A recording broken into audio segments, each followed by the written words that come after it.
I've entitled this Social Pathology. I decided to use the metaphor of disease to describe the current state of social affairs and the trends it foreshadows and perpetuates.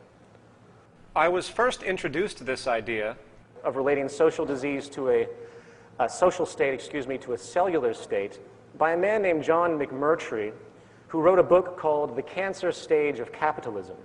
The rationale is pretty simple. Just as human beings have to deal with pathogens invading and harming their life system, so too does the social system we all share. Of course, these societal diseases are not generated by ways of physical germs or the like. Rather, they come in the form of presupposed principles of preference, cultural memes that transfer from one to another based on values, and hence belief systems. These memes, or patterns of perspective and behavior, are what eventually result from or comprise the cultural manifestations around us, such as the ideas of democracy, Republicans, Democrats, the American dream, etc. In Chapter 1, we will examine the symptoms, and hence diagnose the current stage of disease we are in. Then in Chapter 2, we will establish a prognosis, meaning what can we expect from the future as the current pathogenic patterns continue.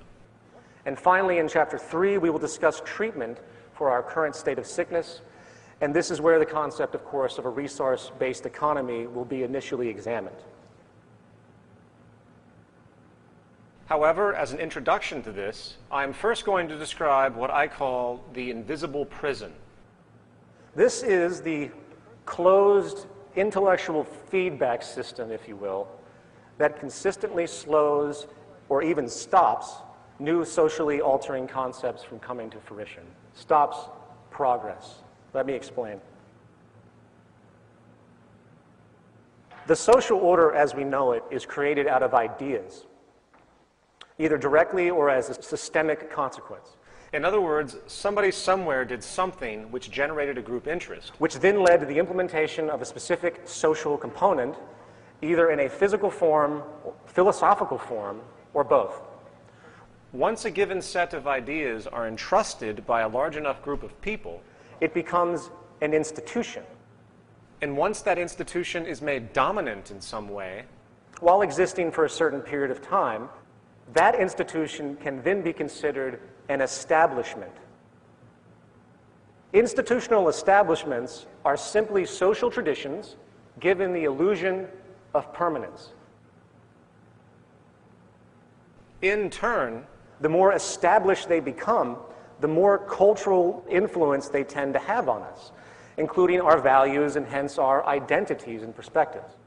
It is not an exaggeration to say that the established institutions governing a person's environment is no less than a conditioning platform to program, if you will, that person with a specific set of values required to maintain the establishment.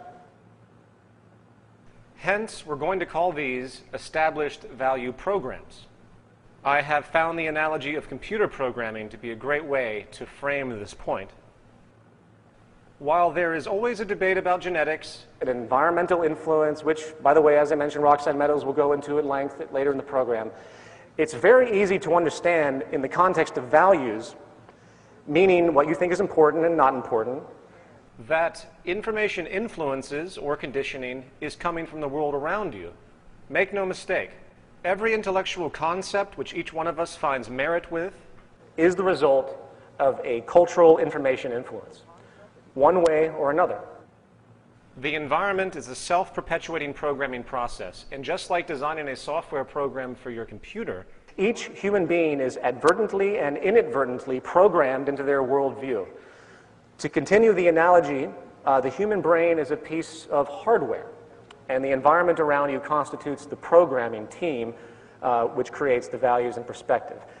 Every word you know has been taught to you one way or another, and thus every concept and belief you have is a result of this same influence. Jacques Fresco once asked me, "How much of you is you?" The answer, of course, is kind of a paradox. For either nothing is me or everything is me. When it comes to the information I understand and act upon. Information is a serial process, meaning the only way that a human being can come up with any idea is through taking in dependent information that allows that idea to be realized. We appear to be culturally programmed from the moment we come into this world to the moment we die. And I'm not going to drill it in much more than that. However, consequently, the cultural attributes we maintain as important values are most often the ones that are reinforced by the external culture. I'm going to say that again. The most dominant cultural attributes maintained are the ones that are reinforced by your environment. If you are born into a society which rewards competition over collaboration, then you most likely will adopt those values in order to survive. The point is, we are essentially biochemical machines. And while the integrity of our machine processing power and memory is contingent in part on genetics, the source of our actions come fundamentally from the ideas and experiences installed on our mental hardware by the world around us. However, our biological computer, the human mind, has an evolutionarily installed operating system, if you will, with some seemingly difficult tendencies built in, which tends to limit our objectivity and hence our rational thought process. This comes in the form of emotional inclinations. You know, I'm sure many people here have heard the phrase, be objective. No human being can be fully objective. That's one of the important things I learned actually from Mr. Fresco. Therefore, there is a very common propensity for us humans to find something that works for our needs, given the social structure, and then to hold on to it for dear life, regardless of new conflicting information which might rationally expect a logical change to occur. Change tends to be feared, for it upsets our associations. And by the way, when it comes to maintaining income in the monetary system, you see this propensity in full force, which I will talk about a lot more later. Therefore, anytime someone dares to present an idea outside of or contrary to the establishment programming, the reaction is often a condemning of the idea as blasphemy or undermining or a conspiracy or simply erroneous. For example, in the academic world, investigation often becomes confined to self-referring circles of discourse, closed feedback loops, which assume that the foundational assumptions of their schools of thought are empirical. And only these experts, as defined by their established credentials, are considered viable authorities, therein often dominating influence over the public opinion. This is a doctor named Ignaz Semmelweis, and please excuse my lack of Hungarian pronunciation, but he was a physician who lived in the mid-1800s who performed childbirths. Through a series of events, he realized a pattern, that there was a relationship with the transfer of disease and the fact that the doctors of the times never washed their hands after performing autopsies. The doctors of the time would handle dead bodies in the lower elements of the hospitals, and then they would go up and they would perform childbirths without washing their hands. So this doctor, realizing this pattern, he started to tell his colleagues about this. He's like, hey, you should wash your hands before doing this, before performing any type of surgery or childbirth, especially after handling a dead body. He was laughed at. He was laughed at and ignored. He published papers, and they were dismissed and ridiculed. And after many years of trying this issue, he was finally committed to a mental institution, where he died.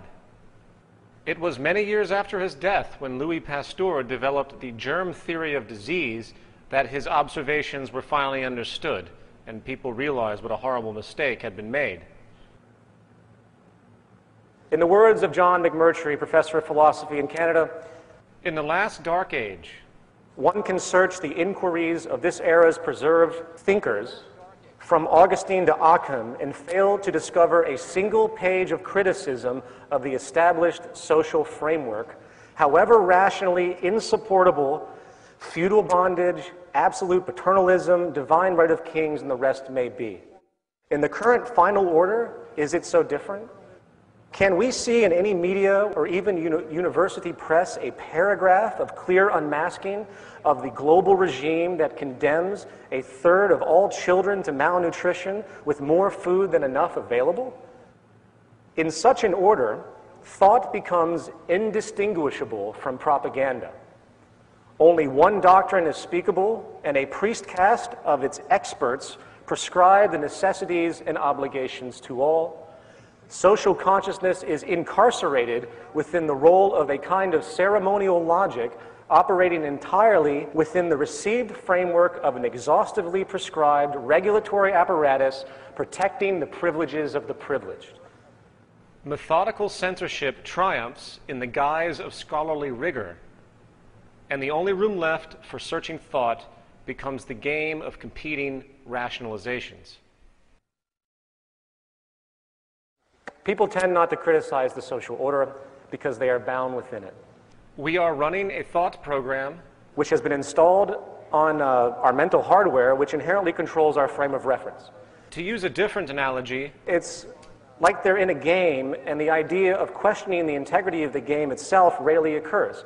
In fact, members of society often become so indoctrinated by their socially acceptable norms that each person's very meaning is framed by the dominant established value system, and the interpretation of new information is consciously or even subconsciously pre-filtered to be consistent with their prior biases. Now, this basic idea understood, let's hone our focus and briefly consider this mind lock phenomenon, as you could call it, in the context of economics, specifically market economics. Actually, a more accurate term at this stage would be economic theology, for, as this presentation will explore, the majority of people on this planet not only have no idea how they are being affected negatively by the market economy at large, they actually, on average, hold a steadfast commitment to its principles based on nothing more than the traditional indoctrination. I got an email once that said to me, if you're against the free market, you're against freedom. And naturally, I shuddered at this state of mind control that the dominant established orthodoxy has successfully imposed. Of course, this is how power is maintained, and has been maintained by the dominant established orthodoxies since the beginning of time. And the trick, again, is to condition people so thoroughly into the established value systems that any thought of an alternative is inherently ruled out without critical examination. And to show how deeply pervasive this phenomenon is, you will notice that virtually all the activist organizations in the environmental, social, and political movements of the day always exclude the market system itself as a determinant of harmful effects. It doesn't even occur to them. Instead, they focus on individuals and certain groups or corrupt corporations, and while it is needed in a per-case basis to target problematic areas, it avoids the mechanism which is essentially creating the problem. This is the fatal flaw of what's happening in the so-called activist community today. And, as will be firmly and clearly established over the course of this presentation, the greatest destroyer of ecology, the greatest source of waste and pollution, the greatest purveyor of violence, war, crime, inhumanity, poverty, and social distortion, the greatest generator of social and personal neuroses, mental disorders, depression, anxiety, and the greatest source of social paralysis, stopping us from moving into new methodologies for global sustainability and hence progress on this planet, is not some government, it's not some legislation, it's not some rogue corporation or monopoly or cartel, it's not some flaw of human nature. It is, in fact, the economic system itself at its very foundation. The market system, monetary system, free market, capitalist structure, whatever you want to call it, is not only the source of some of the greatest social problems we face today, it is also setting us up for what could be called the terminal stage of this disease, where the pathogenic social value cancer has mutated and multiplied to a point where we are now faced with nothing less than the death or collapse of modern civilization as we know it. Now, please understand, I'm not a doomsday theorist. I'm not here looking for general knee-jerk emotional reactions to say it's the end of the world. It doesn't take a genius to see where the trends are going, the trends that the media won't talk about. And given the pattern of political, economic, and environmental negligence and abuse, we're on a collision course, which I will explain as we continue. Are there solutions to these problems? Yes, there are. But they are so far outside of the status quo And a threat to those in power both politically and economically that they are just outright dismissed as irrational and absurd. The self-appointed guardians of the status quo won't even hear it because it's far outside of their reference and identity. Here's a few examples of some of the things that are currently happening right now, and there's many more. There's just a few that I popped up in the mainstream media. This is where the zeitgeist movement comes in. I'm really sorry to say, we can no longer rely on government institutions to steer us in the right direction. Every government on this planet is locked into an economically oriented social program which is self-serving, unsustainable, and destructive to one degree or another. The possibility of a smooth transition into a new enlightened social design which does not have the negative byproducts, which I'm going to talk about, is extremely limited given the options made available in the current order, meaning the legal system, the political system, etc. Likewise, we can no longer endure the profit-driven ethos of the corporate and financial powers which control all of our precious resources on the planet. Resources we all need for survival. Society today is sick, and the illness permeates all life systems within it.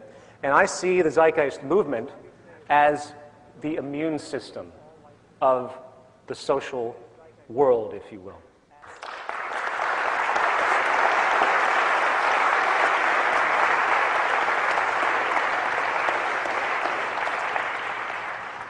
Thank you. Chapter 1, Diagnosis. Before I begin this analysis of the social condition, we need to first consider the problem of value and cultural relativism. People today tend to think that their ideas are equal to others' ideas, regardless of supported information. This obsession with opinion has created a frame of reference for so many people today which has no physical referent, where evidence becomes inconvenient, and ultimately people think that everything is equal. And you get this argument a lot, and I'm sure you've all experienced this. It's a very, very specific point. Everyone is not equal in their opinion. It's impossible, as quaint and convenient as such a concept might seem. The ultimate question becomes, what actually deserves belief? What is important to everyone on this planet, and how do we maintain our well-being both personally and socially in a sustainable way? What is the indisputable common ground which can all be agreed on in a world of Christians, Muslims, capitalists, socialists, atheists, anarchists, Scientologists, Republicans? What can we all agree on? Well, here's one thing that's universal. Being healthy versus being sick. Being healthy is a preferred value preference, you could say. Normal versus pathological states, hence healthy versus diseased states, provide an incontrovertible value basis, for all individuals and societies. Virtually all people in all societies prefer to be alive and healthy. That's last I checked. There is no cultural relativism about whether having good food to eat, staying away from cancer, or having unpolluted water to drink is a good value to have. Therefore, our analysis of the health of society is not going to be based on GDP, the consumer price index, the state of the stock market, economic growth, unemployment levels or employment levels, free trade agreements, or any other commonly referenced economic attribute used to claim that society is improving or growing. Instead, we will examine things that actually matter, such as rates of disease, poverty, social capital, trust, conflicts, corruption, planetary depletion, pollution, murder rates, life expectancy, educational performance, imprisonment rates, drug and alcohol abuse, mental illness, etc. These are things that actually matter. So let's begin. Contrary to popular belief, evidence now shows that our early human ancestors, which predate the Neolithic Revolution, really didn't live in a state of perpetual conflict and extreme scarcity as many anthropologists early on had assumed. In fact, hunter-gatherer societies were in a very unique arrangement, immersed in both a restrictive yet self-regulating environmental paradigm. Before the advent of agriculture, there was very little control over what was available. You didn't have agriculture, you couldn't control the environment. So what happened is a natural balance was in order. And the societies themselves seem to reflect this balance by having, in fact, non-hierarchical, non-competitive, leaderless social structures. In fact, it has been found that their value systems, their social values, were essentially based on equality, altruism, and sharing. And they literally forbid upstartism, dominance and aggression, and egoism. We know this today because of anthropological research done on remaining hunter-gatherer societies around the world, such as the Pidaha, which is how it's pronunciated, out of Brazil. Amazingly, it appears that well over, and this is an important point, for anyone that tells you that the current system is natural, for well over 90% of the human being's existence, human species' existence, on this planet as we know it, we were within social organizations that did not use money, that did not have hierarchy, and they even had counter-dominance strategies where the majority would work together to shut down any individual that was trying to gain power and control. Pretty much a reverse of what we have today. The Neolithic Revolution changed all of that. It provided human beings with an ability to control their environment more intently. The sustenance of life could now be cultivated essentially at will. Now, while this advent would appear as a profound benefit to all, it also introduced some pesky social problems as a result of conditioning attributes, which we still deal with today. In the view of anthropologist and professor of neurology at Stanford University, Dr. Robert Sapolsky, hunter-gatherers have thousands of wild sources of food to subsist on. Agriculture changed all of that, generating an overwhelming reliance on a few dozen food sources. Agriculture allowed for the stockpiling of surplus resources and thus, inevitably, the unequal stockpiling of them, stratification of society, and the invention of classes. Thus, it has allowed for the invention of poverty. Since this dramatic change in the structure of human society, the creation of imbalances has continued, and social stratification and income inequality are now staples of the modern world, as we all know. In fact, many who are unfamiliar with human history would probably consider these attributes, again, to be part of some natural human order. It's so pervasive today. We have gone from food cultivation to commodity bartering to gold exchange to metal-backed certificate exchange to fiat currency.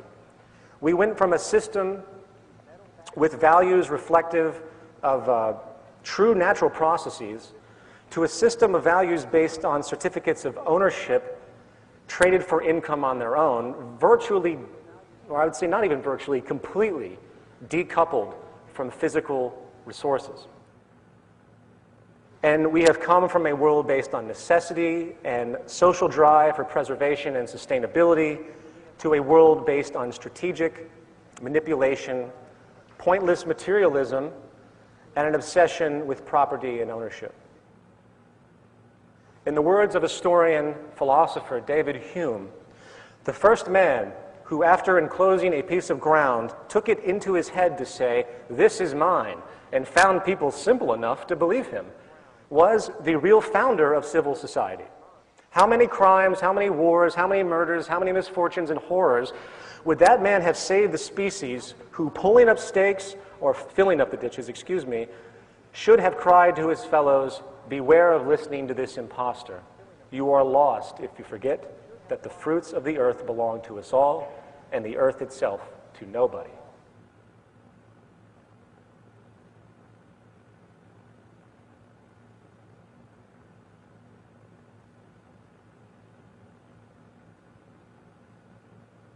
Moreover, scarcity is now a driving force for commerce.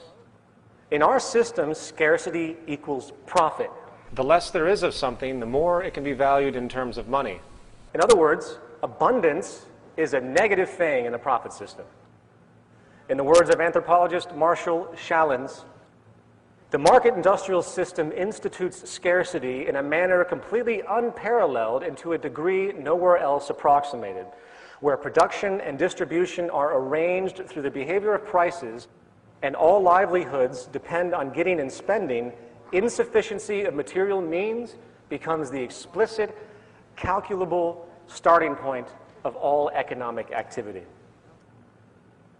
Likewise, I would like to point out as a simple aside that the money supply in America at all times has less in value than the outstanding transactions required. In other words, there isn't and never will be in the American money supply or most other money supplies on the planet enough money in existence at any one time to cover the outstanding transactions within the economy. Money is created out of debt through loans, and interest is charged for those loans, whether it is a government bond or a personal home equity loan.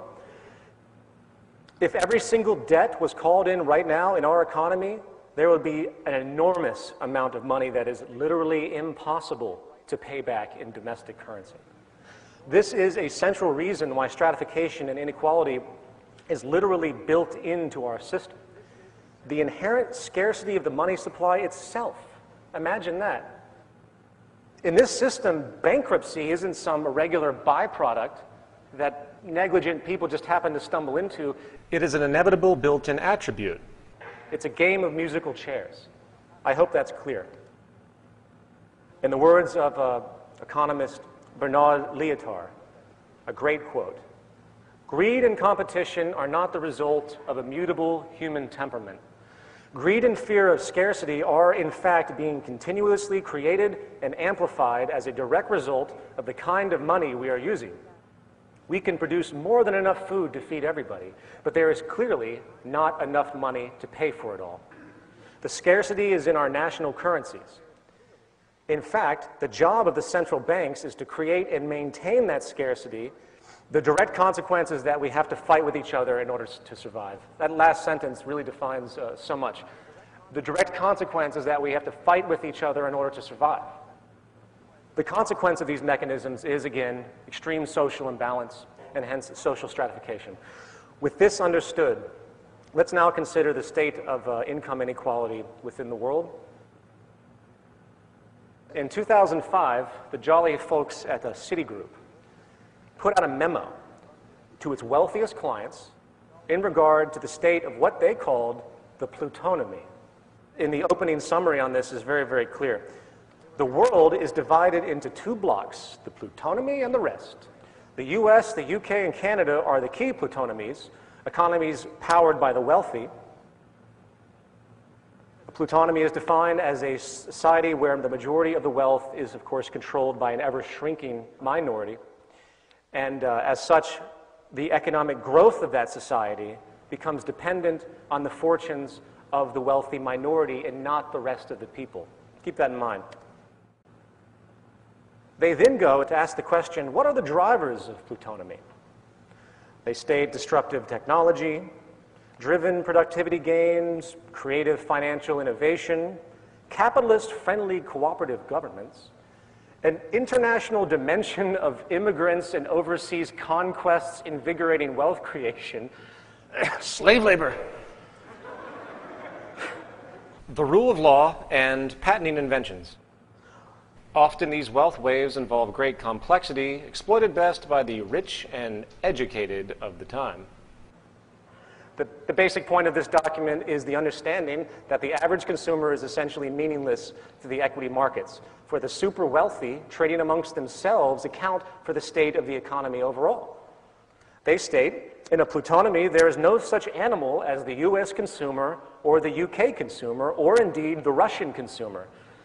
There are rich consumers, few in number, but disproportionate in the gigantic slice of income and consumption they take.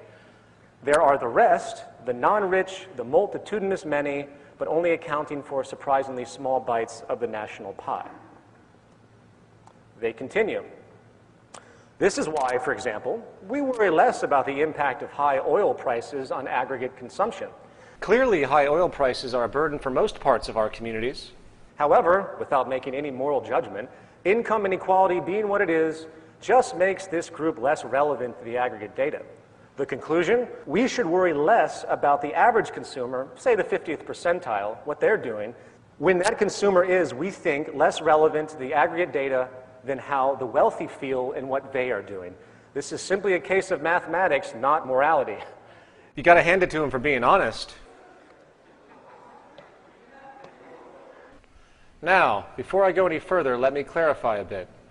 Plutonomy, as the Citigroup documents describe, and these are very long-winded documents, is, of course, the state of extreme imbalance, so extreme in certain countries that the investment community has little regard for the average person's consumption habits. In other words, the preference mutation has occurred as a result of the financial incentive system, where the consumption patterns of the general population become nearly obsolete in the interests of the wealthy, where they, the wealthy elite, the plutonomy, can now just trade amongst themselves and forget about the lower classes. In other words, so much money is being moved around between the rich that the public consumption patterns are nearly irrelevant. This, of course, makes sense when you think about the methods used to gauge health of the economy, which are supposed to be relating to everyone. GDP. GDP is basically calculated by how much money people spend or make on a given good or service. So, using the example of net worth, if you have the top 1% controlling 35% of the financial wealth in America, with the next 19% controlling 50%, leaving the bottom 80% with 15%, you have 20% of the American population controlling 85% of the money. And this is what Citigroup figured out. This very small section of the population is what actually powers everything. What this means is that the financial system has little incentive inherently to care about the actions or well-being, essentially, of 80% of the public. And since we all know that the financial system is the most powerful influence on most governments in the world, especially the US government, you begin to see that the only concern the ruling class has with regard to the majority of the population is merely to keep us complacent enough so a backlash does not occur. And I'm not projecting this. Citigroup makes us very aware of this explicitly when they state, we see the biggest threat to plutonomy as coming from a rise in political demands to reduce income inequality, spread the wealth more evenly, and challenge forces such as globalization, which have benefited profit and wealth growth. But don't worry, they're not too concerned. Our conclusion? The three levers governments and societies could pull on to end plutonomy are benign. Property rights are generally still intact, taxation policy is neutral to favorable, and globalization is keeping the supply of labor in surplus, acting as a brake on wage inflation. They summarize the heart of our plutonomy thesis that the rich are the dominant source of income, wealth, and demand in plutonomy countries such as the UK, US, Canada, and Australia, countries that have an economically liberal approach to wealth creation. We believe the actions of the rich and the proportion of rich people in an economy helps explain many of the nasty conundrums and fears that have vexed our equity clients recently, such as global imbalances or why high oil prices haven't destroyed demand. Plutonomy, we think, explains these problems away and tells us not to worry about them. Secondly, we believe the rich are going to keep getting richer in coming years, as capitalists, the rich, get an even bigger share of GDP as a result, principally, of globalization. We expect the global pool of labor in developing economies to keep wage inflation in check and profit margins rising. Good for the wealth of capitalists, relatively bad for developed market, unskilled, outsourceable labor. This bodes well for companies selling to or servicing the rich. Sorry to pull you through all of that long-winded text, but I hope it settles in what people at the top are really thinking about behind the financial system. And they are likely right. The rich are going to get richer. The current economic decline that we're in now really doesn't mean anything to the top 20%. It's the 80% that continue to suffer. But hey, who cares? Evidently, the top 20% power the economy anyway, And I'm not even going to go into what this means in regard to our naive assumptions of democracy in the modern world. In fact, in the words of former Supreme Court Justice Louis D. Brandeis, I believe is how you pronunciate it, we can have democracy in this country, or we can have great wealth concentrated in the hands of a few, but we cannot have both.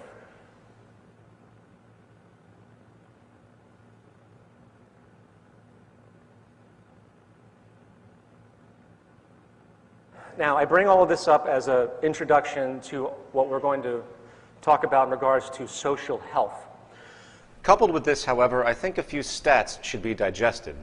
In 2007, chief executives of the largest 365 U.S. companies received well over 500 times the pay of the average employee. In many of these top companies, the chief executive is paid more in one day than the average worker makes in a year. The Walmart family, which is about 6 people, the Waltons, has a combined fortune estimated at about $90 billion in 2009, according to Forbes. The combined wealth of the lower 40% of the U.S. population is only $95 billion. Also, the highest paid jobs on the planet are in fields of trading and investment, occupations which have no meaning whatsoever, create nothing. They are pointless to the state of society in the natural world. In 2005, the average annual take-home pay for managers of the top 26 hedge funds, aka gambling casinos, was $363 million each. Compare that to the average medical doctor, which makes about $150,000 a year, and the biological research scientists, which are looking for cures and treatments for diseases, which makes only about $68,000 a year. You get the point. Income equality is here, and it is growing, and it appears to be unstoppable when you look at the mechanisms of the financial markets and the culturally accepted reality of tremendous wage differentials among different fields. So now, we present the question. What does this mean to our health, to our well-being? Groundbreaking research by Richard Wilkinson and Kate Pickett of the UK in the area of social inequalities in health and the social detriments of health has given us some profound realizations about what it means to have a society based and driven by inequality. To summarize this groundbreaking research, the common view that social problems are caused directly by singular material conditions such as bad housing or poor diets or lack of educational opportunities and so on is being overturned. The idea that more wealthy societies do better than poorer societies in regard to health in general is not the case. The social problems abundant in rich, highly stratified countries are largely caused by the scale of material differences between people within society itself. The problem is not absolute income, but rather the problem of relative income. If you compare groups of people with the same income in different countries, you find that those in more unequal countries do much worse than those in more equal countries with the same income. It appears to be a psychosocial phenomenon. Inequality seems to make countries socially dysfunctional.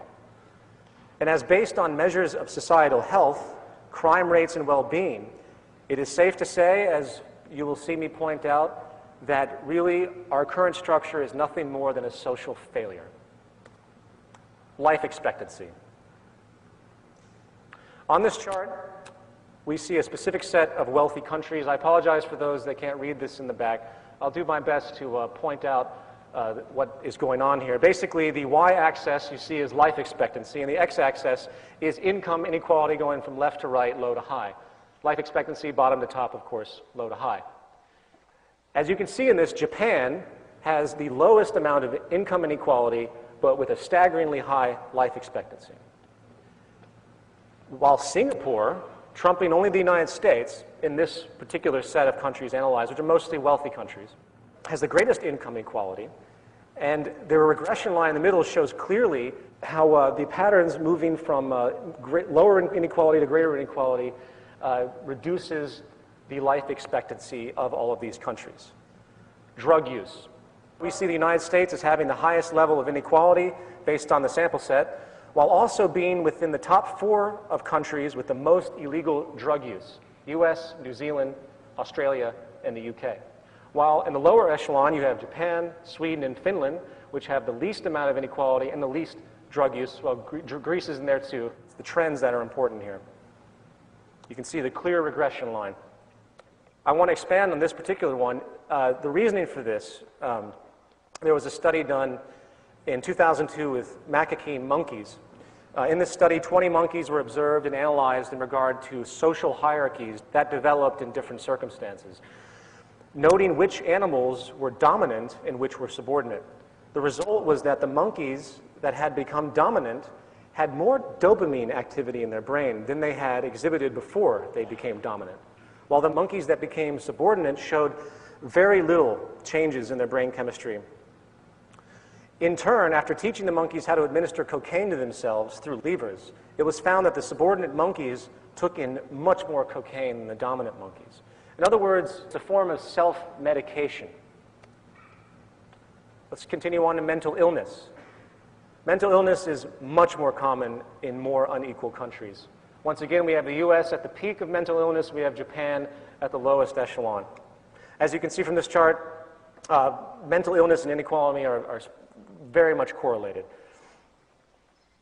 A quick glance at SSRI antidepressant drug visits to doctor's offices among adults 18 years of age or older in the United States from 1995 to 2002 shows a clear trend of growing dependencies on antidepressants.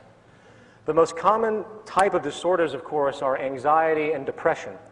A psychologist by the name of Jean Twenge did an interesting study which proved that Americans are much more anxious than they used to be.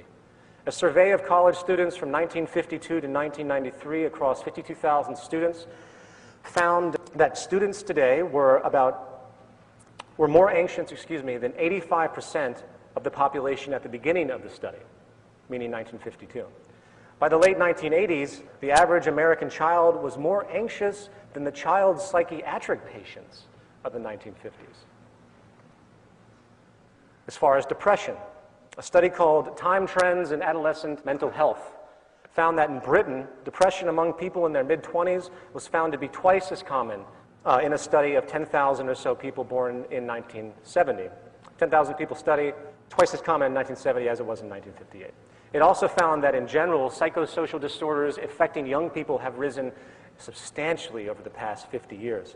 In Germany, Italy, Japan, and Spain, 1 in 10 are deemed mentally ill in a year. In the UK, it's 1 in 5, and in the US, it's 1 in 4. Across entire populations, rates of mental illness are 5 times greater in the most unequal countries compared to the least equal.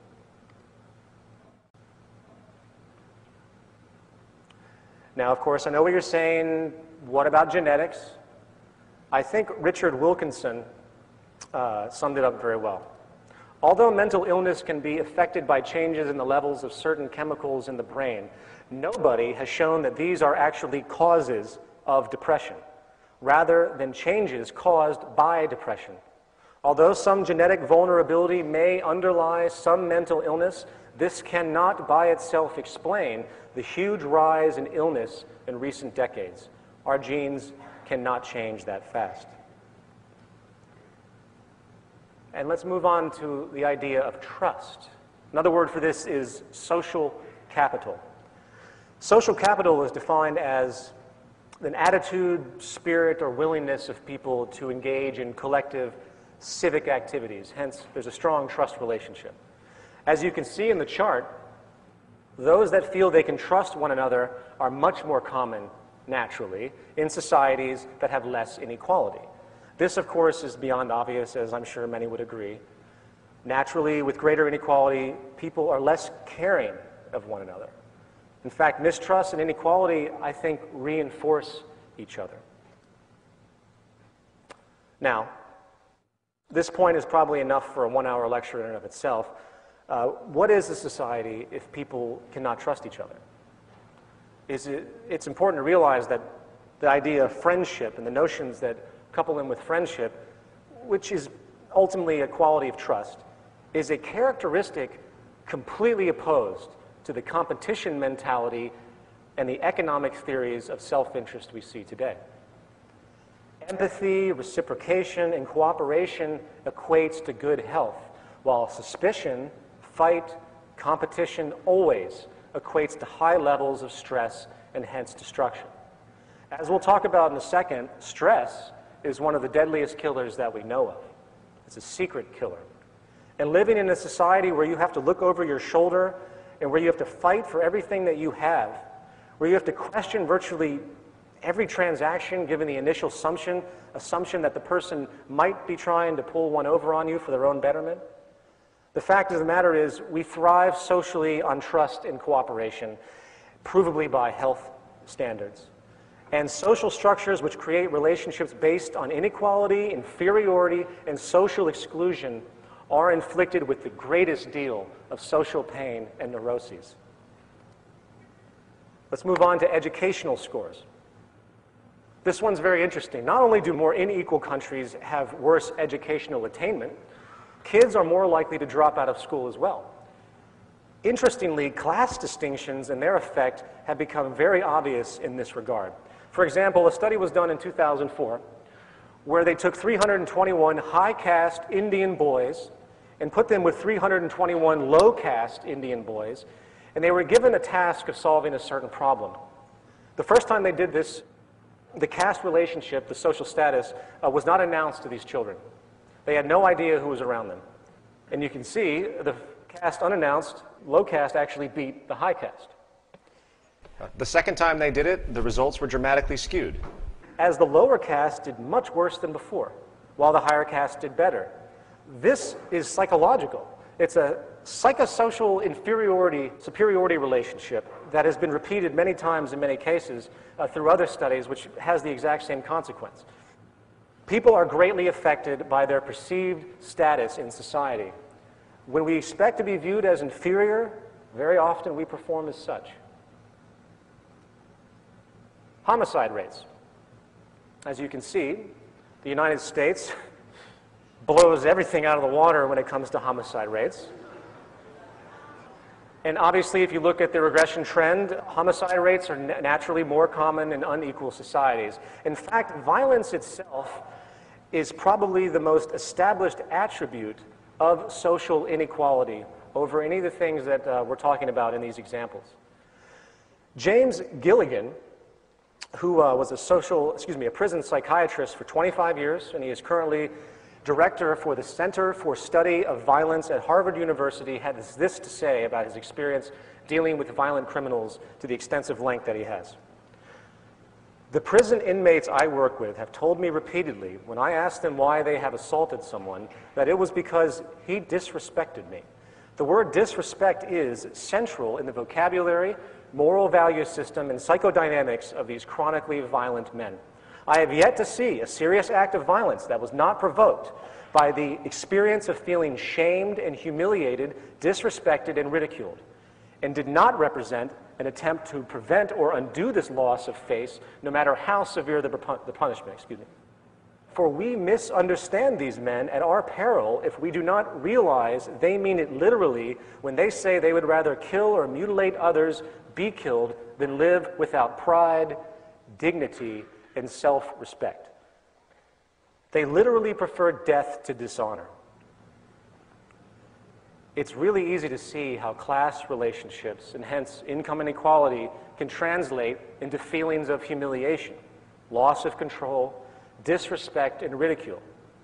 You know, when someone loses their job, it's often demoralizing. They say, oh, my husband's unemployed, and it's this demoralizing thing, oh, he's unemployed. After all, the very nature of class is hierarchical. In other words, the upper class really looks down upon the lower class, historically speaking. And to be looked down upon is essentially humiliating. Therefore, it should be no surprise why the United States has the largest number of homicides in the world, given its extreme income inequality. And this leads us to rates of imprisonment. The trend is very acute as well.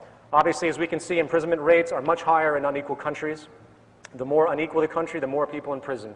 However, what is interesting about this reality is that it doesn't just relate to rates of crime, which of course is more prevalent in unequal societies, but it also has to do with the punitive attitudes toward the so-called criminal elements of society. In other words, the more unequal the society, the harsher the punishments are for a given offense. And hence, more people are put into prison for longer periods of time than they are in more equal countries. Since 1984, the state of California has built 1 new school and 20 new prisons.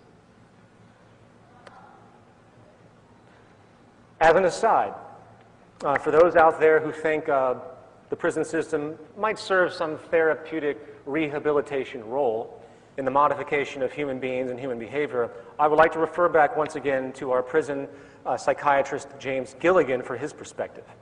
He states, "The most effective way to turn a nonviolent person into a violent one is to send him to prison. The criminal justice and penal systems have been operating under a huge mistake, namely the belief that punishment will deter, prevent, or inhibit violence, when in fact it is the most powerful stimulant of violence we have yet discovered."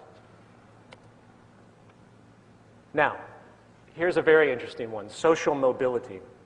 Social mobility has to do with the class relationship that you have upon your birth and how easy it is for you to move up out of that class or lower than that class during your life. In other words, if you're born into poverty, how much of a possibility do you have to become wealthy? Well, as you can see by this chart, the United States, home of the American dream, Has the lowest mobility rate. of all the countries in the sample set. There are very high odds that if you are born into poverty, you will stay in poverty. Likewise, if you were born into great wealth, you will stay wealthy most likely for the rest of your life. And if you think about it, it's really a form of class segregation. This reality can be blamed in part on the very mechanisms of our financial system, which keeps the lower classes poor and the upper classes rich deliberately. As a quick example of this, which I've stated before, but I think it's a very important example, if you have $1 million and you put it into a CD at a bank at 5% interest, you're going to generate $50,000 a year simply for that deposit. You are making money off of money itself, paper made on paper, nothing more, no invention, no contribution to society, nothing. That being denoted, if you are a lower to middle class person who is limited in funds, which must get an interest-based loan like most people to buy their home or use credit cards, then you are paying interest to the bank, which the bank is then using, in theory, to pay the person's return with the 5% CD. Not only is this equation outrageously offensive due to the use of interest to steal from the poor and give to the rich, but it also perpetuates class stratification by its very design, keeping the lower classes poor under the constant burden of debt while keeping the upper classes rich with the means to turn excess money magically into more money with zero labor or social contribution. This is only one mechanism, by the way, which is used to make sure these class attributes or class segregation is maintained. Infant mortality, very simply, more high in unequal countries than less unequal countries. Obesity, naturally, higher in more unequal countries. Teenage birth rates, higher in more unequal countries. Innovation, I love this one, because it's a total slap in the face to all of those party line toting market enthusiasts who seem to think that the competitive-based incentive system of seeking profit translates into new innovations for the common good. I'm sorry to say, that isn't the case whatsoever. Using the measure of patents per million, Finland, Sweden, and Ireland trump the United States when it comes to invention. And finally, let's take a look at an aggregate summation that was compiled of the many points that we have just examined. This chart shows life expectancy, math, literacy, infant mortality, homicides, imprisonment, teenage births, trust, obesity, mental illness, drugs, alcohol use, and social mobility. As you can see, in the United States, with the highest level of stratification, we are the absolute worst.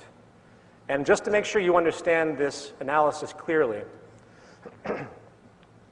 here is a chart showing absolute income of the same thing you just saw. As you can tell, there is no pattern. There is no trend regression line. Here they are side by side, so you can see how viable this information really is. The trend is very clear about the ramifications of inequality in a given country or social environment. As a final point on this topic of inequality and its consequences, I want to bring up a study called the Whitehall study, which was in 2 rounds, 1 and 2, stretching over, I believe, about 60 or 70 years.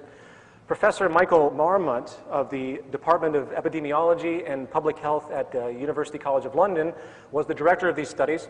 He used the British civil service system as the subject group, and they found that there is a gradient of health quality in industrialized societies, which is not simply a matter of poor health for the disadvantaged and good health for everyone else. Something else was happening. Remember, this is the UK, which has socialized healthcare. So everyone essentially has equal access to the same amount of healthcare. They found, regardless of this, that there was a social distribution of disease as you went from the top of the socioeconomic ladder to the bottom.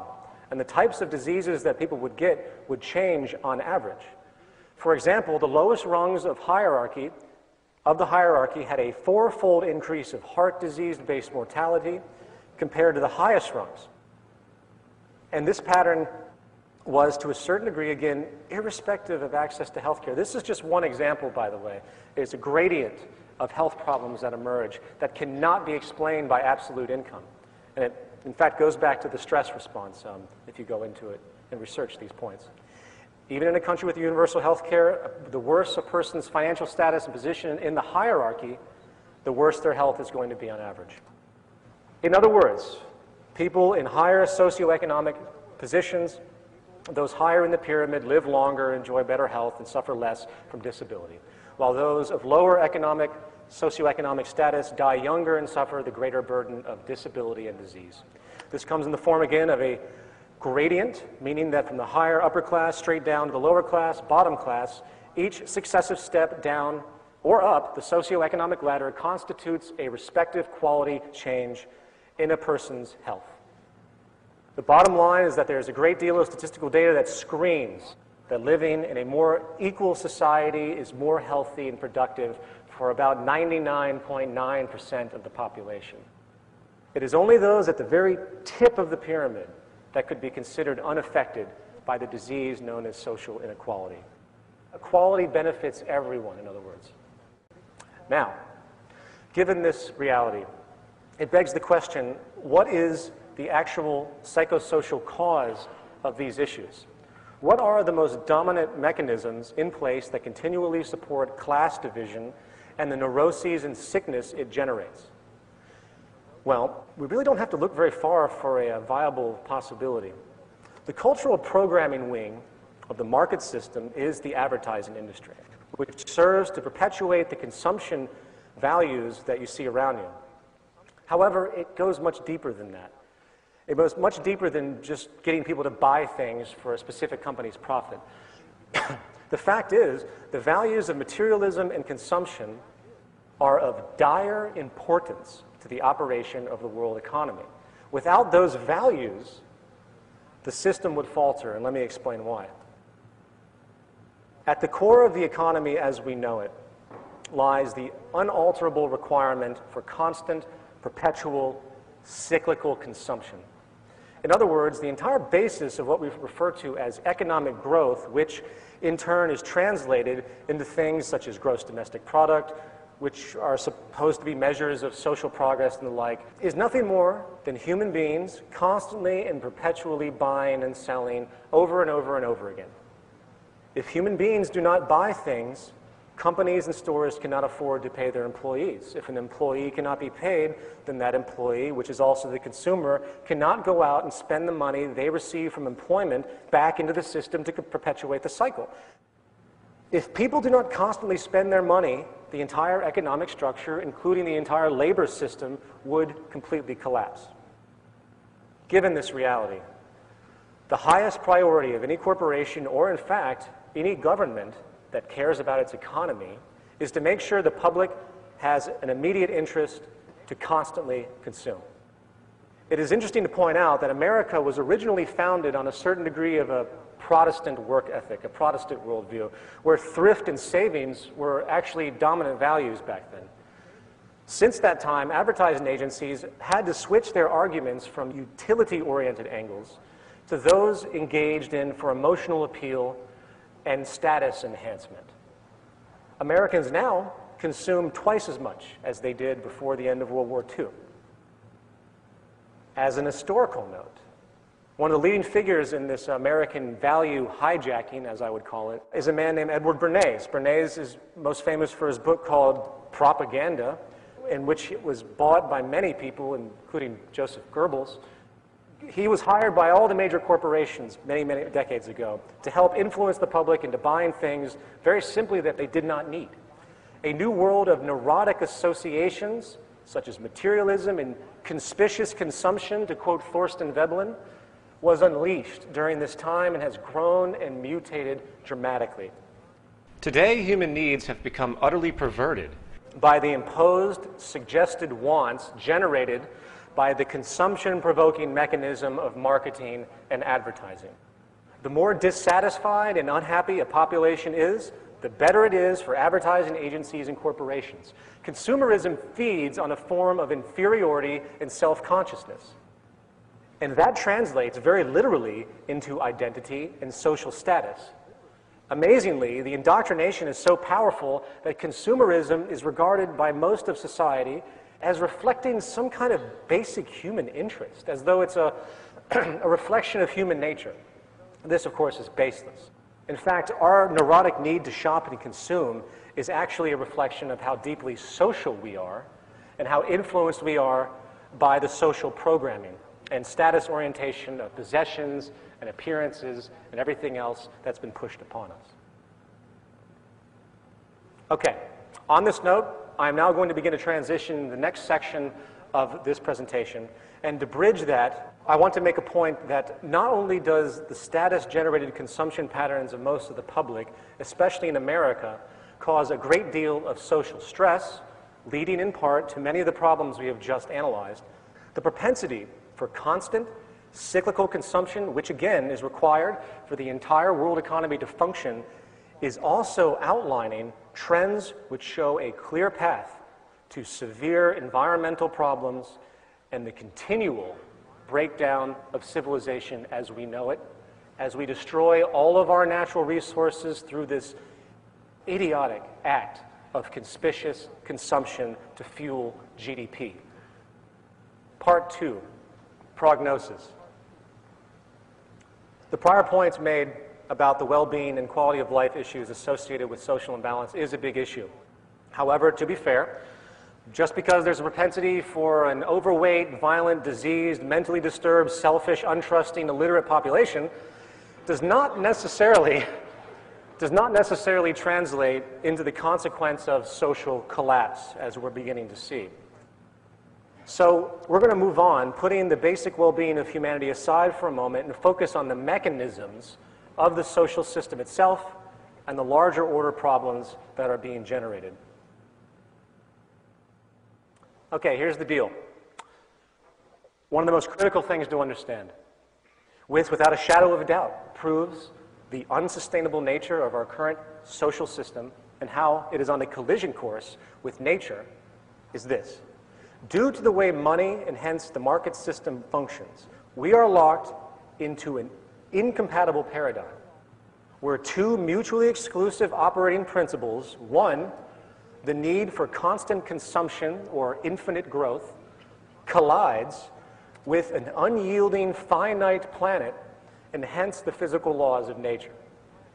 You simply cannot have an infinite growth of commerce and hence consumption in a closed system such as the planet Earth. For all those that don't fully understand this, let me explain more. The planet Earth is basically a closed system when it comes to its resources. All the minerals and energy deposits that we currently use have rates of cultivation that dramatically exceed the lifespan of the human being. For example, oil and fossil fuels in general took over 100 million years easy for them to come about. The same goes for our mineral resources. The 4,400 mineral species out there today took outrageous amounts of time to be created. The diamonds that we find today took over 3 billion years to be created. Now, given this environmental reality, it would seem painfully obvious that the most important aspect of any earthly society would be the preservation of the Earth's resources, right? It would seem, in fact, that the entire basis of any economic structure would have as the #1 priority the preservation of the resources of the planet. Why? Because once it's gone, it's gone. For example, even at this stage of scientific inquiry, we cannot take a tire, which contains probably 6 or 7 gallons of oil, and convert it back into combustible fuel. So instead of having a logical system of resource management where we actually monitor the Earth's resources and try, as the human species, to strategically orient our use of these precious finite elements, we came up with something much more interesting. And it's called the infinite growth economic paradigm. In our current system, we grab as many resources as we can, we throw them into anything that we think someone will buy, and we try to manipulate each other into buying these things from us for profit. In fact, the entire basis of the free market ideology is using and exchanging as many resources as possible, as fast as possible, to generate as much money as possible, which in turn is used to exploit more resources over and over again. We've created a global money and profit-driven structure which consists of a circular exchange protocol, if you will, where money must move from the consumer to the employer to the employee, which is the consumer again, and the only way, again, to sustain this pattern, to keep people employed, the only way to keep people eating, the only way to keep GDP up, the only way to keep the stock market up, is through the mandate that goods and services, comprised, again, of our finite resources and energy, are constantly and perpetually used and sold ad infinitum, irregardless of purpose, utility, or respect for what we actually have. I couldn't possibly come up with a more destructive manner for organizing society. And the sad thing is, people don't see this whatsoever. They have been conditioned into ideologies. Capitalism, communism, socialism, well, guess what? Any social ideology, specifically economic, which does not directly relate to the resources of the planet in its doctrines explicitly, meaning the attributes of our environment which actually sustain our lives, is an inapplicable and thus irrelevant social ideology. Case in point, oil and fossil fuels. We live in a hydrocarbon economy, as I'm sure you all know. Our entire economic structure, meaning production, distribution, food cultivation, transportation, etc., is entirely based on energy from fossil fuels. There are 10 calories of hydrocarbon energy in every 1 calorie of food currently consumed in the industrialized world. This is M. King Hubbert, a geologist and, interestingly enough, a technocrat. M. King Hubbert predicted in the late 1940s that the United States would peak in its oil production in 1970. Of course, he was ridiculed, laughed at, and scorned by the scientific establishment. And unfortunately, he was right. The U.S. did peak in the 1970s. In fact, some studies now show that global oil discoveries have likely peaked around the same time. The exact date is debatable, but it doesn't change anything. Now, before I go any further, I know some of you out there are saying, how do we know that these statistics are accurate? How do we know that the research institutions are unaware of existing oil supplies that go undiscovered? And how do we know if the oil corporations themselves, which contain the data, are not lying to simply boost their profits? Well, these are good questions, but there is no question about the decline in the United States. We do import over 70% of our oil now. And as far as the global peak, all you really have to do is look at the drilling patterns of the major corporations to see that almost every major oil company is desperate to find new oil reserves, and they have gone almost everywhere legally possible to do so. The oil on this planet, which took 100 million years to generate, regardless of what you believe about depletion rates, is going to run out one way or another. It is an unsustainable practice. And I won't even go into the obvious dangers associated with burning fossil fuels in regards to its environmental effects, which we're all hearing about today.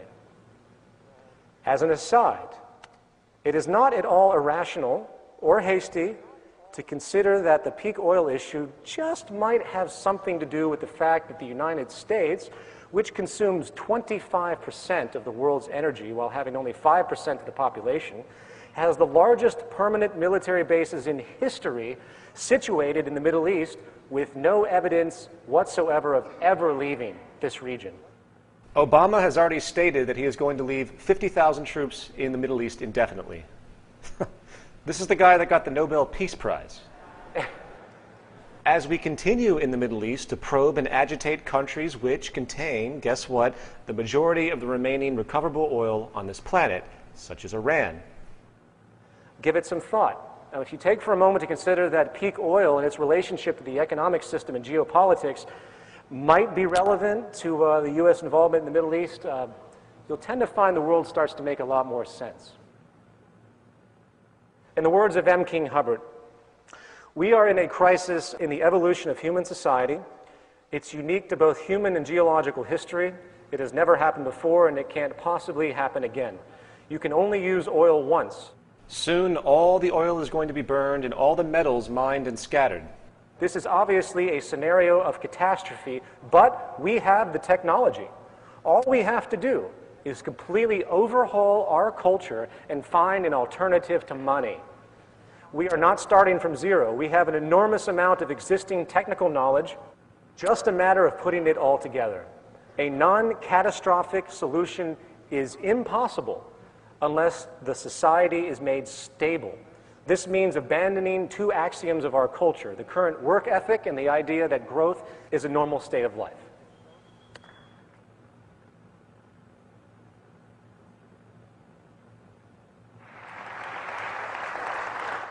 He continues in a paper he wrote in 1981 called Two Intellectual Systems, Matter, Energy, and the Monetary Culture. Hubbard writes, the world's present industrial civilization is handicapped by the coexistence of two universal, overlapping, and incompatible intellectual systems. The accumulated knowledge of the last 4 centuries of the properties and interrelationships of matter and energy, and the associated monetary culture which has evolved from folkways of prehistoric origin. You simply cannot have a society operate based on this necessity for constant growth to maintain, ironically, stability. We have at our disposal a tremendous number of alternative energies. And infrastructure possibilities. And sophisticated manners of implementation which could reduce our reliance on fossil fuels dramatically, paving the way to a world that would have zero reliance on hydrocarbon energies at all. Unfortunately, you are not going to see this anytime soon, for the economic paradigm we live in sets up another serious problem that we need to address, and I simply call this establishment paralysis.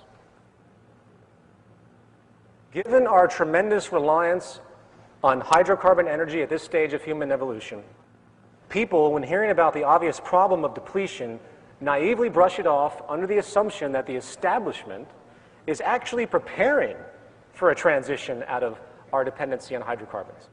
Or better yet, that the establishment can actually afford to create a transition.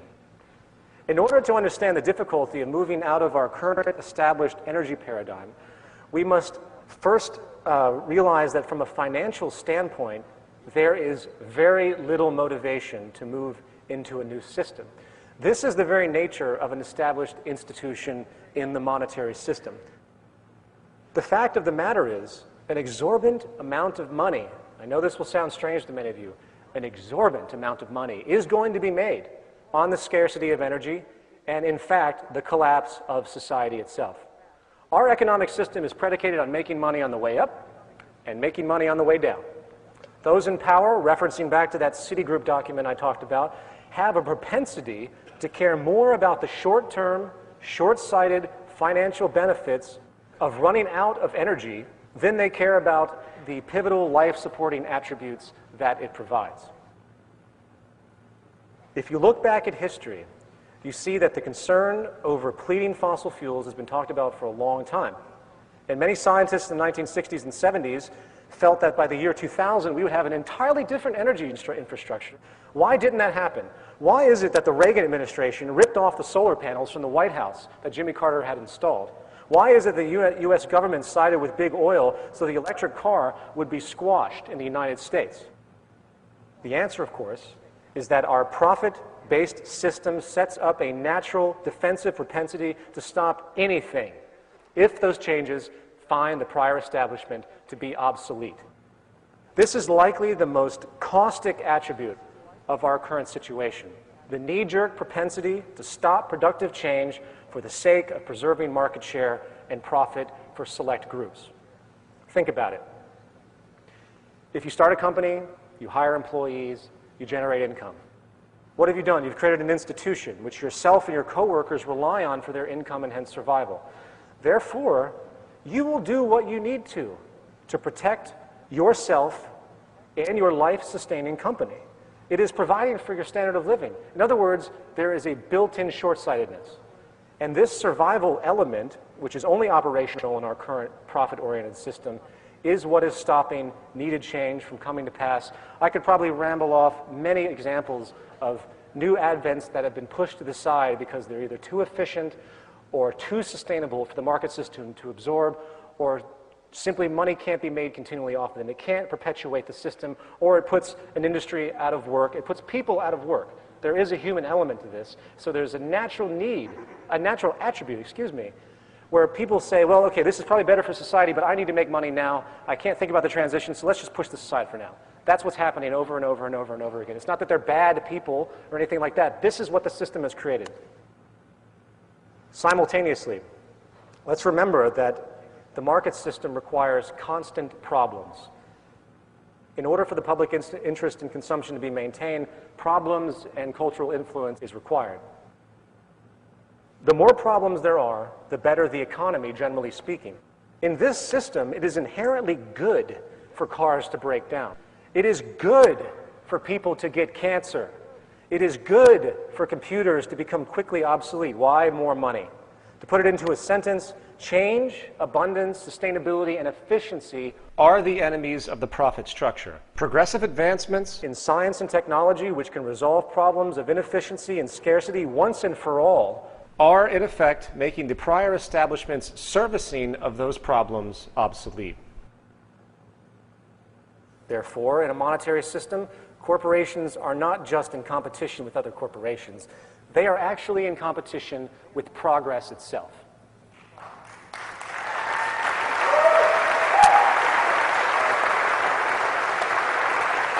Thank you. And again, this is why it's so difficult to have any form of change in a monetary system.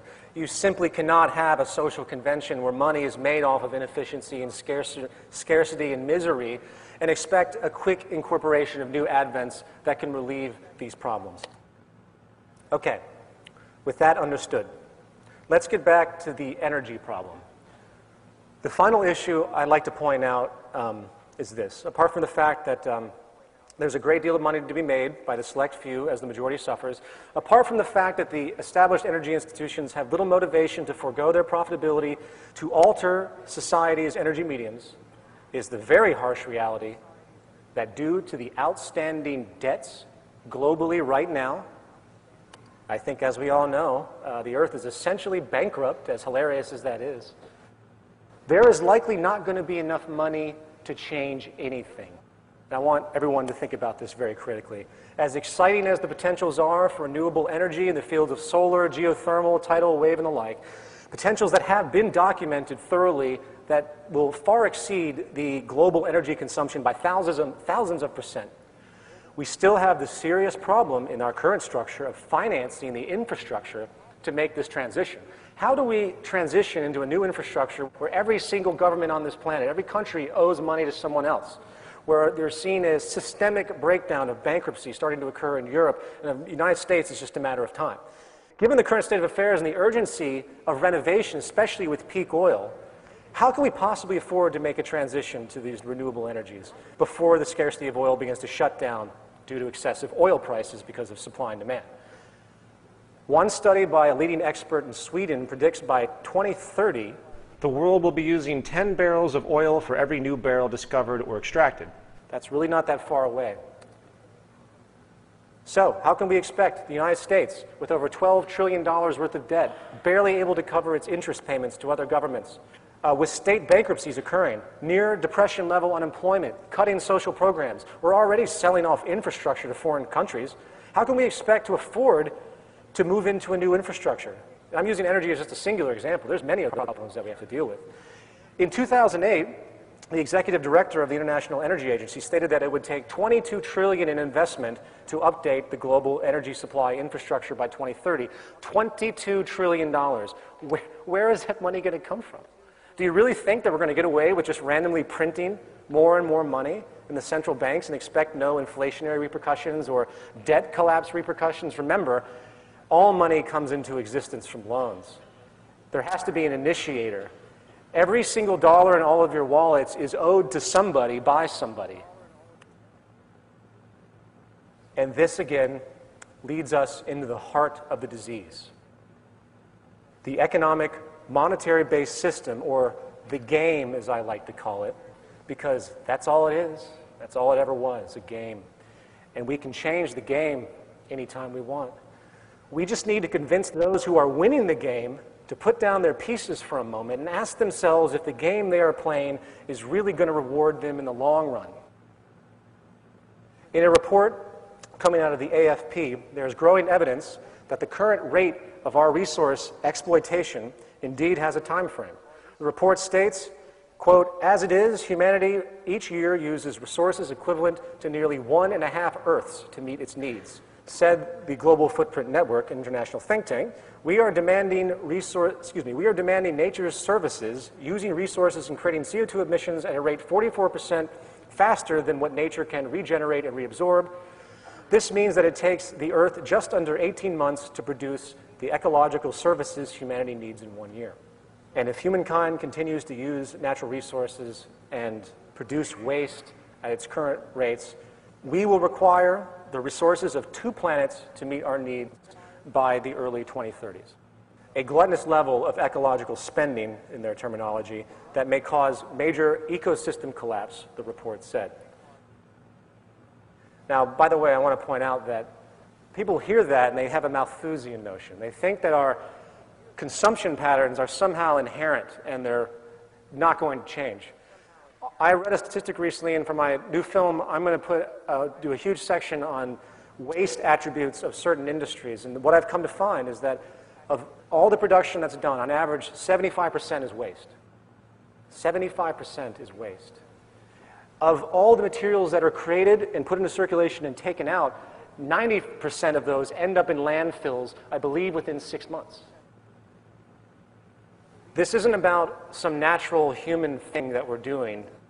This is about the social system's obsession with constantly consuming for the sake of economic growth.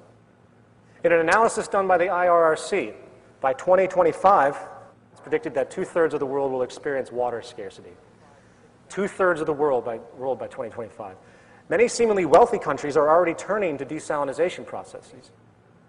In turn, over 1 billion people are starving on this planet. Do you, with everything that we have discussed, think that any of these things are going to get better, given our current financial crisis? And again, in case you haven't figured it out, the problems of water scarcity and food scarcity is indeed 100% economic. There are many types of desalination processes which could take salt water and convert it into clean water in all of these poor countries. But guess what?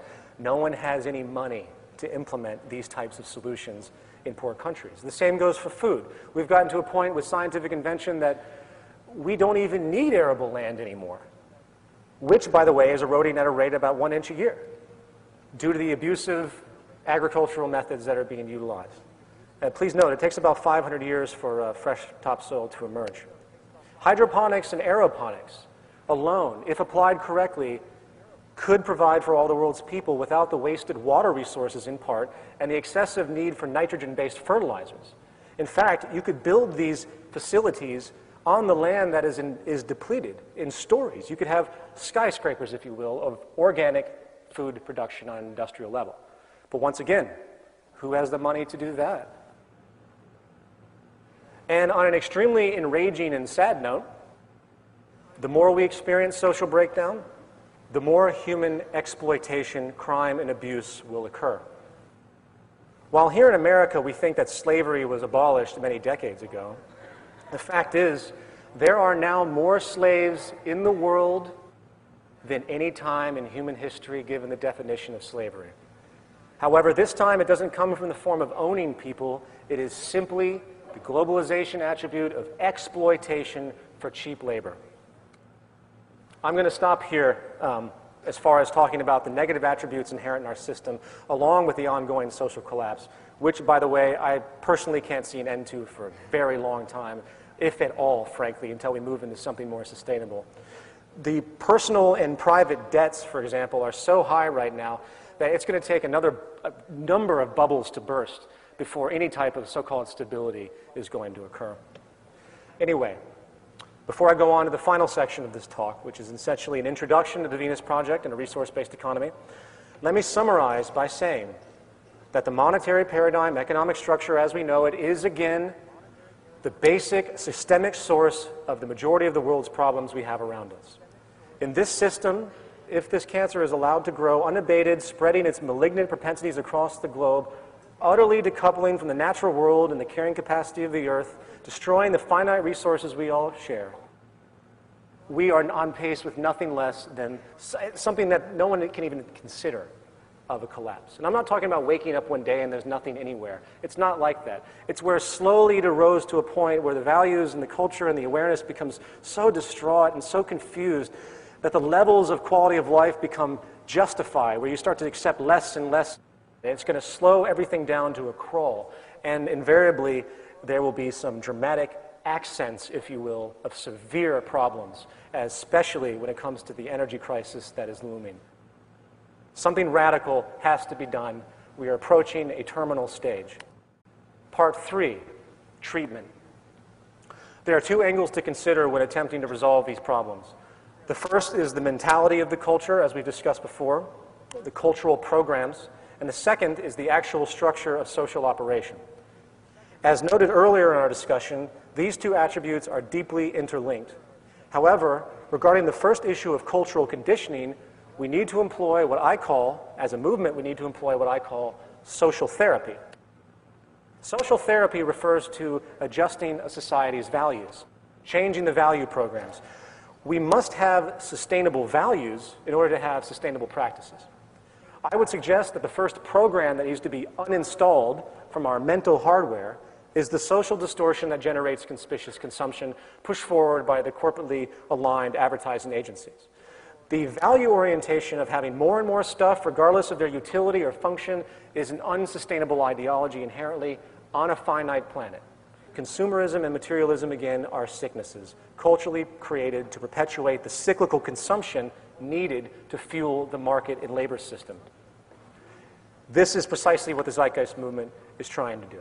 We can't do anything until people understand the need for this direction, which is why we're here right now, which is why this is being webcast, which is why those involved in the movement are diligently working, not to create infrastructure yet, but to try to get these values out there. We will address the movement directives in the second half of the program. Beyond that, as far as the actual structure of society, I'm afraid we require nothing less than a complete and total revision. And this is where the Venus Project again comes in. I'm going to run down 5 of what I consider to be the central attributes required to move into a resource-based economy. 1, we must move from a growth economy to a steady-state economy. The cancerous consequences of the infinite growth paradigm must be stopped before it's too late. In the final analysis, given our technological ingenuity at this stage, we propose the absolute elimination of the monetary system itself. There's no reform possible to stop what the system is doing. The scarcity and waste we see around us is created by us, not some intrinsic process of nature or some Malthusian inherent tendency. The need of money is no longer relevant and is extremely detrimental, in fact. Second, we must move from a primitive, competitive, invention-oriented system, work system, to a collaborative system. Not only are all goods produced in our current society inherently inferior, by the way, due to the need to maintain a competitive cost basis in the marketplace, but the competitive system also generates massive amounts of corruption. Yes, I agree. The incentive to compete does produce some improved goods and services to a certain degree, but that positive is utterly overshadowed by the planned obsolescence, the inherent planned obsolescence, and the general environmental indifference generated by the necessity to stay ahead of someone else. As an aside, imagine for a moment if the top engineers of the major car companies, rather than competing, got together and decided to collaborate on making the best car possible at a given point in time. Imagine if we established an incentive system that pulls people together to create the best rather than compete and produce inherent inferiority. Think about that. An open source world where all lines come together and produce goods so everyone can benefit. Think about that. The progress would just be unbelievable. Not to mention, it would save tremendous amounts of resources. For there would be no longer a need to duplicate perpetually. You don't have two companies making the same thing anymore. It's a form of preservation if they work together. Third, we have to move from our piecemeal, dispersed industrial methods to a central planned system of streamlined functionality. Is it me, or is it absolutely insane that we import strawberries from Brazil or bananas from Ecuador or water from Fiji when all of these things could be produced locally? As Jacques Fresco will describe in regard to his city systems, everything is as self-contained as possible. As another example, consider the general route of production, from mining the materials to creating the preliminary components to assembling the components to distribution. And there's a constant move of transportation to go from one place to another, wasting tremendous amounts of energy. Give that some thought for a moment to think about if you streamlined all of the actions of society, think about how fluid things could be and what that actually means. Now, to extend this point, in a talk I did called Where Are We Going?, I described a ground-up global approach to a network organization which is, in fact, a resource-based economy. And I described why the parameters are what they are. I don't have time to go through all of it, but let me give just a quick rundown of the reasoning for those that have never even considered any other social system outside of what we know today. Very simply, the Earth is a system and must be treated as such.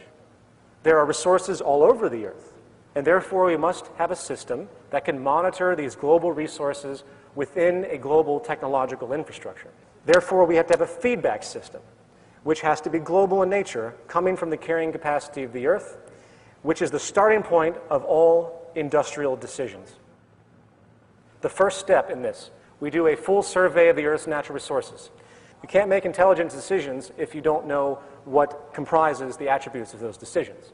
We must first understand the full range and capacity of the earthly components in order to derive inference as to our capabilities. There are many natural resources to consider on the planet, but for now, I want to focus on energy again. Since energy is essentially the fuel of society, this is a good focal point. So what do? We scan the Earth holistically. Yes, we scan the entire planet, listing all relevant energy locations and potentials. The potentials, of course, to clarify, are based in part on the state of technology. I don't want to go into all the technical attributes of harnessing and things like that. For example, solar technology has dramatic potential at this stage due to the advent of nanotechnology. We are seeing a possible exponential increase in this potential where really small solar panels can have up to 97-98% efficiency in the radiation that they pull in.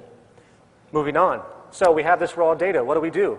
We just rate each resource based on its renewability, pollution, and all the factors that have to do with the act of extraction and everything that goes along with it. It becomes self-defining, based explicitly on the goal of sustainability and maximum efficiency. Those resources that have the most negative retroactions are given the least priority in utilization. For example, fossil fuels are no longer needed. They're not renewable. They pollute the environment. Given the tremendous power of geothermal, wind, wave, and solar combined, there is, again, no reason to burn fossil fuels at all. Once we realize this, we move to our third point, distribution and monitoring. Energy distribution and infrastructure projects would logically be formulated based on technological possibility and, naturally, proximity to sources. In other words, if you have wind energy being utilized in Asia, it's not likely going to be delivered to Latin America. So distribution parameters would be self-evident based upon the technology and proximity practicality. Likewise, Again, active resource monitoring done through Earth sensors would allow a constant awareness of our rates of use, the rates of depletion, the rates of renewal, or any other parameter relevant to know. This is pivotal for us to maintain what we can consider a balanced load economy. If the scarcity of any resource is going to occur, we will see it far in advance, and we can forecast it, and we can make proper actions to adjust accordingly before it becomes a very large problem. This idea, of course, is nothing new. You see this in your inkjet printer. Your printer has an ink level, comes up to tell you what you have. And just to show that this isn't some bizarre idea that's impossible, Hewlett-Packard just recently came out with what amazingly they called a central nervous system for Earth, which the first time I heard that sentence was actually out of the mouth of Jacques Fresco. And that's exactly what they're attempting to do in a limited sense. They're trying to develop a wireless sensoring system to acquire extremely high resolution seismic data on land, and this is exactly the direction. It's funny with these things that have been talked about for a long time, people say, oh, that could never happen, and we see it begin to happen in small pockets, if you will. All we have to do is scale this out and expand it for the needs that we require. Okay, so what do we have so far? We have the locations of our energy resources. We have the outputs and potentials and distribution qualifiers based on strategic usage. You would survey the public to see what they wanted. Just as someone goes to a store, they say to themselves, well, I want this. They get what they need, and it becomes a statistical point. Therefore, it's a dynamic monitoring of the consumption rates. And finally, we have a system of active resource monitoring that reports the state of energy supplies, rates of usage, and other relevant trends. I know I'm moving very quickly with this. If you want to hear a more expanded expression of this point, you can go online and watch the lecture, Where Are We Going? In other words, with this entire concept, we've created a systems approach to energy management on the planet. The system is comprised of real-time data and statistics. The process of unfolding is based not on a person or a group's opinion, not on the whims of a corporation or government, but on natural law and reasoning. In other words, once we establish the interest that survival and hence sustainability is our goal as a species, which I hope everyone here shares, each parameter to consider in regard to resource management becomes completely self-evident from the ground up. It's called arriving at decisions as opposed to making them, which is a subjective act based on incomplete information and very often cultural or personal biases. Using this energy model as a procedural example, and I'm going to start moving very quickly because I didn't realize how long this presentation was. It's already almost 5:30. We would compile this information into a computer database management program. And this will be the logical means to monitor and have automation systems to correct elements that are problematic. We want to eliminate the subjectivity currently dominant in our society. This is like a nervous system. There's no reason to vote on anything. There's no reason to debate anything in Congress. Moving on to point 4. For the sake of humanity and efficiency, we need to stop wasting time on labor processes that are generated by the market system to maintain employment. We need to move into deliberate automation of everything we can. Given the current state of technology today, there is absolutely no reason for a waiter to exist in any restaurant. There is absolutely no reason for anyone to work at the post office. There is absolutely no reason why anyone should be in virtually any factory whatsoever.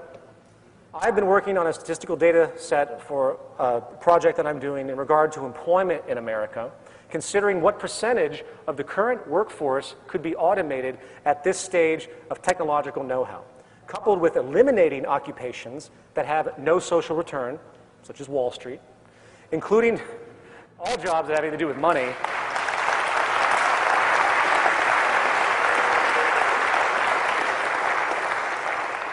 As Jacques will describe, our system has no money, there's no banks, there's no cashiers. I have recently come to the generalized conclusion, which I'm continually working on, but I'm going to throw it out there. I believe 65% of the American jobs could be eliminated tomorrow with the knowledge we have now. Not trend projections, which make things cataclysmic, but the knowledge we have now. But this isn't just a fanciful notion of, say, oh, we can have more free time. There's also a social imperative here. It's a very critical thing to point out that historically speaking, the more that we have moved to automation or what's called mechanization in any industry, the greater the productivity. In fact, productivity is now inverse to employment in many sectors studied, which means it is socially irresponsible not to automate as much as possible, for it allows for greater abundance and efficiency. Here's a chart of the G7 advanced industrialized countries showing how employment in manufacturing has been dropping while manufacturing output has risen substantially. And this particular trend is happening across the board, and why wouldn't it? These machines don't need to take lunch breaks, they don't need vacations, they don't need insurance. It makes perfect sense. And as a very quick point, what you're going to tend to find is that the inexpense of machines are becoming so inexpensive now. Technology is exponentially growing at such a rate. In your cell phone, you have a little microchip that's more powerful than the greatest supercomputer that existed 50 years ago. And it's really cheap now. The first great supercomputer costed millions and millions of dollars. People aren't going to be affordable anymore to most corporations. They're going to automate because they can't figure out a way to reconcile keeping human labor anymore, except for ideological things, of course. And fifth, we have to move from a system of materialism and property to a system of universal access. Now, before this point is dismissed as communist propaganda, let's consider the train of thought.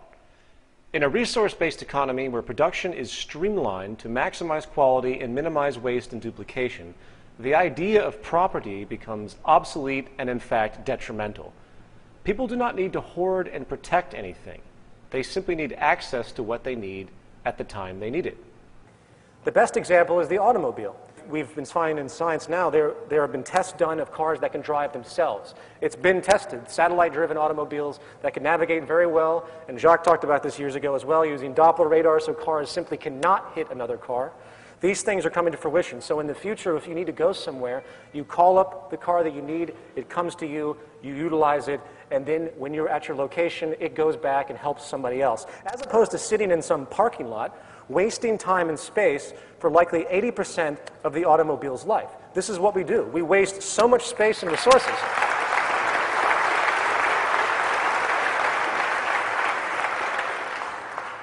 We waste so much space and resources with this primitive concept of personal ownership. It is environmentally detrimental and socially inefficient. And by the way, property isn't an American or capitalist idea. It's really a primitive mental perspective generated from generations of scarcity. People claimed legal ownership because it was simply a form of protection. It's also controlled restriction, in fact. You know, no longer would someone need to live in one place. One could travel the world constantly, getting what they need as they move along. Anything needed is obtained without restriction. There's no reason to even steal something, and this is an extremely important point. How could you steal something that no one owns? You certainly couldn't resell it because there's no money. Right there, you have 95% of all crime gone.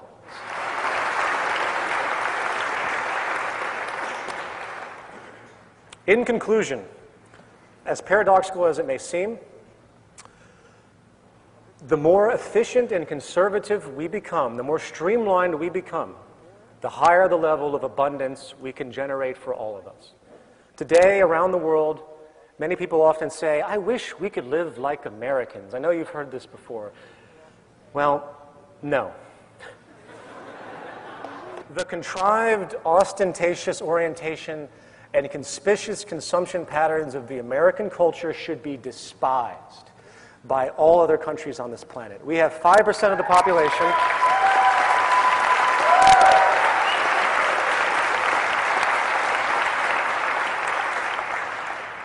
We have 5% of the population and we consume 30% of the world's resources. It's insane. In a resource-based economy where we base our production and distribution on physical reference, starting with the carrying capacity of the earth, where we streamline our labor expression towards things that have a long-term social return, when we get rid of the cancer known as the financial system and start to share our resources in a diligent way, working together, avoiding the false values of materialism and consumption pushed upon our culture, we find that we can provide a high quality of life for everyone on this planet while eliminating all of the central reasons for war, poverty, destitution, violence, criminal behavior, neuroses, it would be the dawn of a world we could actually label a civilization. And if that isn't a goal worth working towards, I don't know what is. Thank you.